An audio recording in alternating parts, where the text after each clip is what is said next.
When it comes to competency, Carl Binder's stuff back in the 80s, I'm so old. It's like in the 80s, he was publishing a lot on fluency.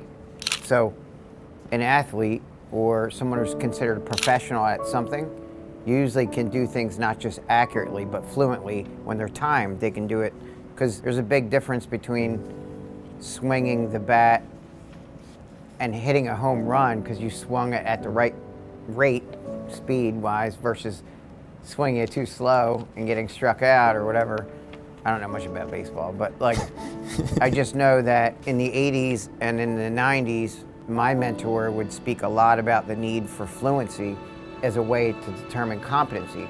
So if somebody can do something first accurately and then later the next step being at a rapid rate, that can help determine competency. Absolutely. And I think that our field is really undervalues the importance of doing things fluently. So I feel strongly that there's a big difference between a learner that can make a transaction step by step, slowly, accurately, in line, in one way, accurately, but then when there's pressure on them and there's a whole line of people behind them and they're doing it, they can do it fluently versus slowly. There's a big social impact on that person. That learner or that person is not stigmatized because they're making that financial transaction smoothly, competently, and accurately, and there's not a big line of people behind you going, you know.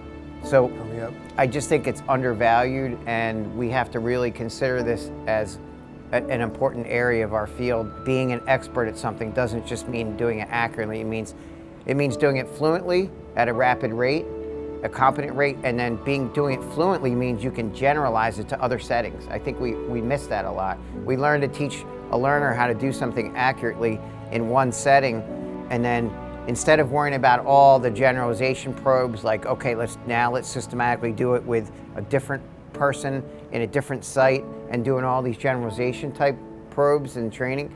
If we could train it to a level of rapid fluency, the research shows it's more likely to generalize to other situations because you did it at a rapid rate. So it's just undervalued, and I think us as professionals, we all have to consider that. Just because you can say a term accurately and you can write it accurately and answer a problem accurately doesn't mean when you take the board exam you're going to do it very well, because it's timed and it's generalized and it's pressure.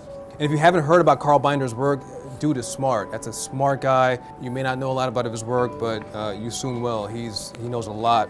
And Brett's right, they'll talk about that in subsequent pages about, even for us, learning something in one setting and then going to another setting and having to use that skill, there may be a gap right there, and that may be enough for you to say, hey, should I maybe not work with this learner right now?